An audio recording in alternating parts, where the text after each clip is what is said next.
Baik, selamat pagi Ibu. Di sini kami dari kelompok 3 akan melakukan pendidikan kesehatan tentang nutrisi pada Ibu Nifas. Kami melakukan pendidikan kesehatan ini dengan menggunakan media Zoom dikarenakan satu hal yaitu salah satu dari anggota kami positif dari COVID-19. Baik, saya di sini Gendo Itariani sebagai perawat dengan NPM 2020-23046. Baik, saya lanjutkan. Saya Elizabeth Agnes Bonita, di sini sebagai perawat juga dengan nomor induk mahasiswa 2020-23013. Saya Febriana Cindy. Di sini saya berperan sebagai pasien nifas dengan NPM 2020230014. Saya Gabriela Saris Kartika dengan NPM 2020-23015 berperan sebagai pasien 1.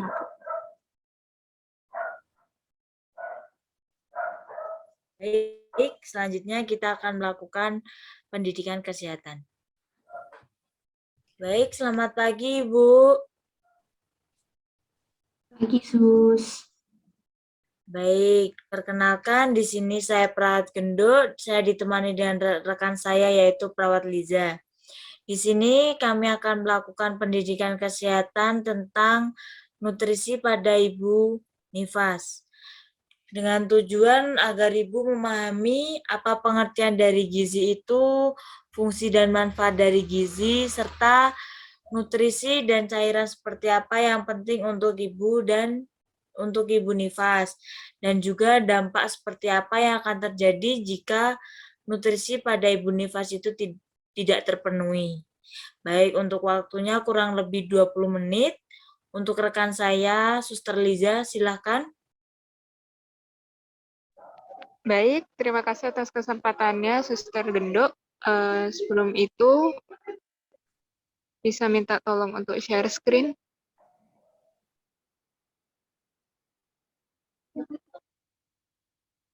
Baik, terima kasih.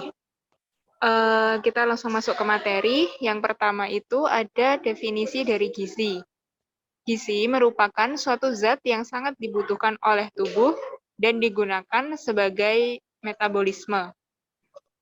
Kemudian materi yang kedua, apa sih manfaat gizi bagi Ibu Nifas?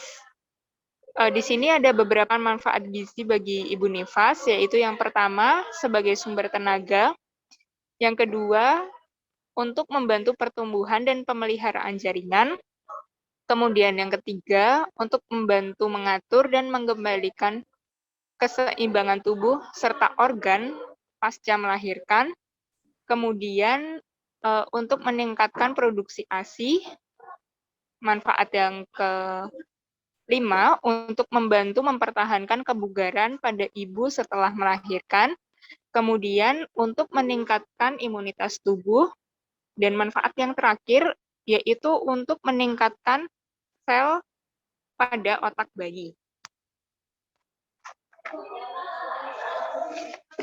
Kemudian kita lanjutkan untuk materi yang selanjutnya. Di sini ada beberapa nutrisi dan cairan yang diperlukan untuk Ibu Nifas. Yang pertama itu ada zat besi, gunanya agar dapat menambah kebutuhan zat gizi pada ibu. Kemudian ada vitamin A. Vitamin A ini kandungannya dapat diturunkan kepada bayi melalui ASI. Kemudian karbohidrat. Karbohidrat ini diperlukan karena mengandung kalori dan laktosa untuk metabolisme tubuh. Kemudian ada lemak untuk membantu penyerapan nutrien. Kemudian ada mineral untuk melancarkan metabolisme dalam tubuh.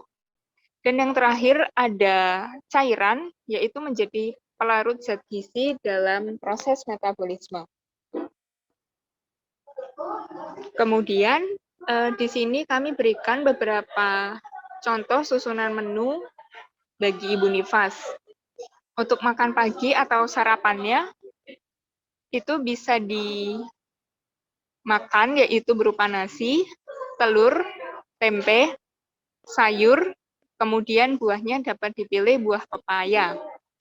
Untuk makan siangnya dapat berupa nasi, ikan, urap, yaitu urap sayuran, kemudian ada pepes tahu dan buahnya bisa digunakan yaitu buah jeruk. Kemudian yang ketiga untuk makan malam, menu yang dapat dipilih oleh Ibu Nifas yaitu ada nasi, sayur, kemudian ikan, dan buahnya dapat dipilih buah pisang. Kemudian untuk materi kami yang terakhir, di sini terdapat beberapa resiko akibat kekurangan gizi pada Ibu Nifas.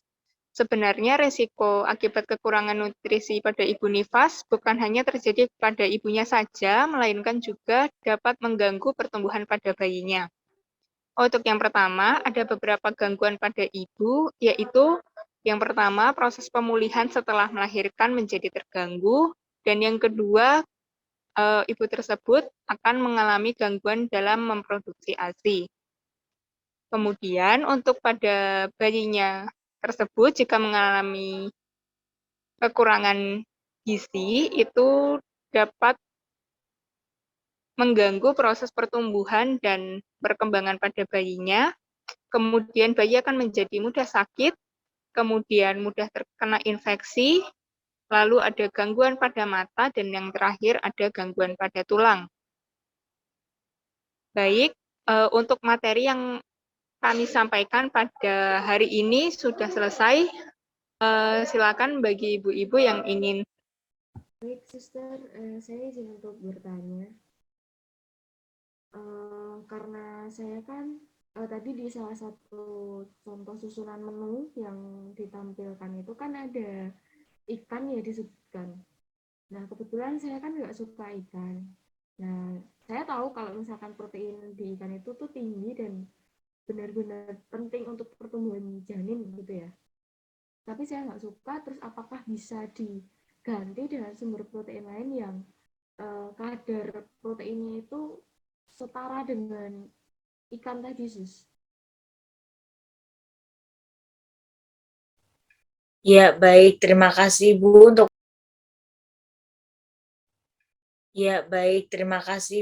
pertanyaannya. Selanjutnya, apakah masih ada yang ingin ditanyakan lagi, Bu? Sus, saya mau bertanya, Sus. Ya, silakan. Kalau di desa saya itu kan ada mitos seperti itu. Katanya kalau habis melahirkan itu tidak boleh makan yang amis-amis. Nah, karena katanya lukanya lama keringnya. Nah, itu tuh apakah benar ya, Sus? Terima kasih. Ya, baik. Terima kasih untuk pertanyaannya. Baik, di sini saya akan menjawab untuk pertanyaan yang pertama, yaitu bagaimana jika tidak suka dengan ikan, apakah bisa diganti dengan yang lain untuk proteinnya? Baik, untuk protein sendiri kan terbagi menjadi dua, yaitu protein nabati dan juga protein hewani. Untuk memperoleh kandungan protein itu tidak hanya didapat dari ikan. Jika kita tidak suka dengan ikan, kita dapat memperoleh protein yang lain dari yang lain, yaitu misal tempe, tahu, alpukat, itu untuk yang nabati. Sedangkan untuk yang hewani dapat diganti dengan daging ayam, daging merah, daging sapi, telur, susu, yogurt, seperti itu. Jadi tidak harus ikan, diharuskan kita harus makan ikan, suka nggak suka harus makan ikan, tidak seperti itu. Bisa diganti dengan protein yang lainnya. Baik, baik Ibu, apakah Ibu jelas?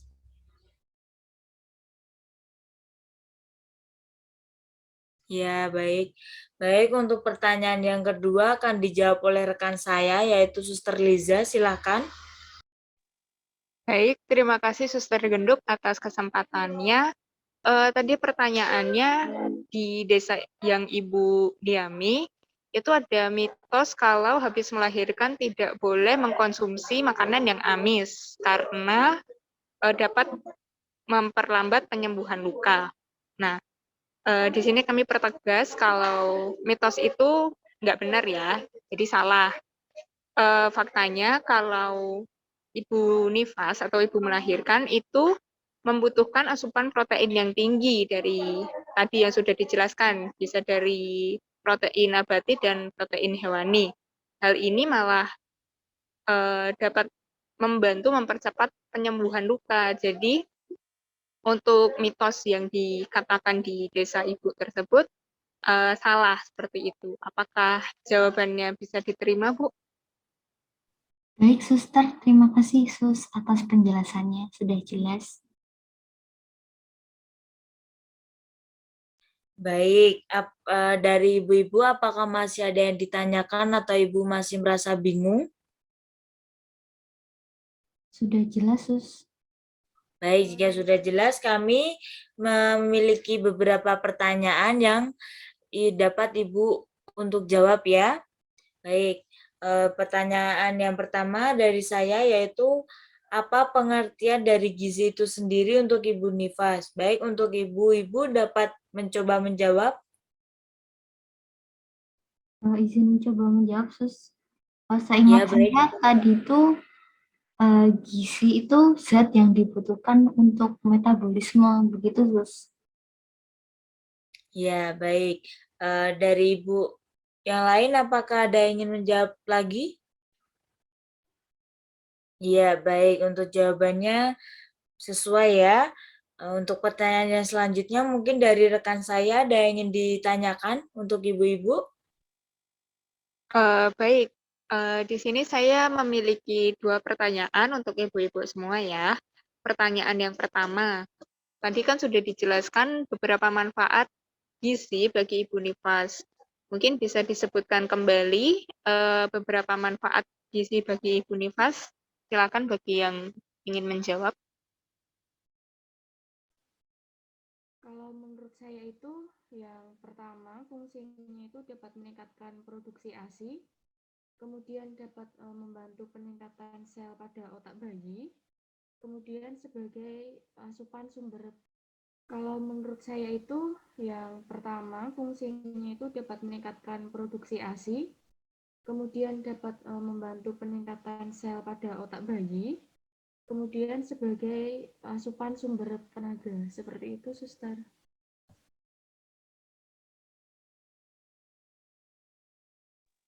Ya, baik, jawabannya sudah benar. Untuk Ibu yang lagi satu, mungkin bisa menambahkan jawabannya. Nexus izin menjawab. Itu manfaat gizi Bunifas yang lain itu tadi untuk meningkatkan imunitas tubuh, terus membantu pertumbuhan dan pemeliharaan jaringan seperti itu, lalu mengatur dan mengembalikan keseimbangan organ dan tubuh setelah melahirkan, dan membantu mempertahankan kebugaran pada ibu setelah melahirkan. Itu yang saya ingat. Ya, jawabannya sudah benar semua ya, seperti tadi yang sudah disampaikan oleh ibu-ibu. Kemudian pertanyaan saya yang lagi satu, tadi kan juga sudah dijelaskan tentang beberapa nutrisi dan cairan yang diperlukan bagi ibu nifas. Nah, ibu-ibu semua mungkin bisa menyebutkan kembali apa saja sih nutrisi dan cairan yang dibutuhkan itu? Izin menjawab, Sus. Seingat saya tadi ada zat besi, vitamin A, sama karbohidrat. Ya, baik, sudah benar ya. Untuk Ibu yang lagi satu mungkin bisa menambahkan jawaban. Ya, Suster izin untuk menambahkan, selain ada ketiga yang sudah disebutkan oleh Ibu Asa tadi, ada juga lemak, kemudian ada juga mineral, kemudian yang terakhir itu ada cairan juga yang bertugas sebagai pelarut dari zat gizi dalam proses metabolisme tadi, Suster. Iya, baik. Jawabannya sudah benar semua ya. Mungkin pertanyaan dari saya cukup. Silakan untuk Suster Genduk, mungkin masih ingin ada yang ditanyakan untuk ibu-ibu semuanya.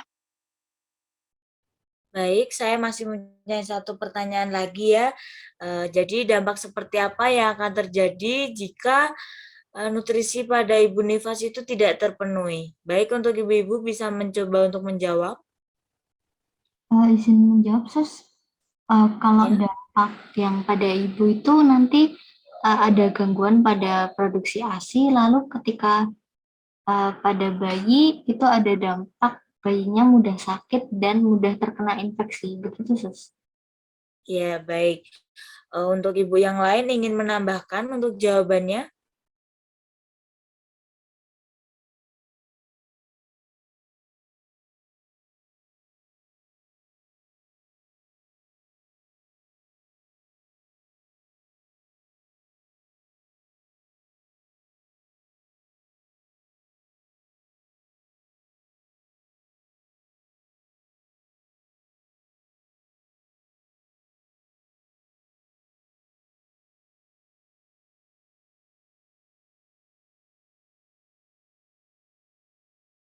Ya, baik. Untuk jawabannya benar dan lengkap, bagus. Baik, untuk pertanyaan dari kami sudah habis. Dari Ibu, apakah ada yang masih dibingungkan dari materi-materi di atas tadi? Sudah jelas, Suster. Baik, jika sudah jelas, untuk pendidikan kesehatan pada hari ini sudah selesai. Terima kasih untuk waktu dan perhatiannya ya Ibu. Kami mohon maaf jika ada salah kata atau tingkah kami. Baik, terima kasih. Kami pamit undur diri ya. Selamat pagi, Bu. Selamat pagi, Sus. Terima Selamat pagi, kasih. Suster. Terima kasih ya, Sus. Ya.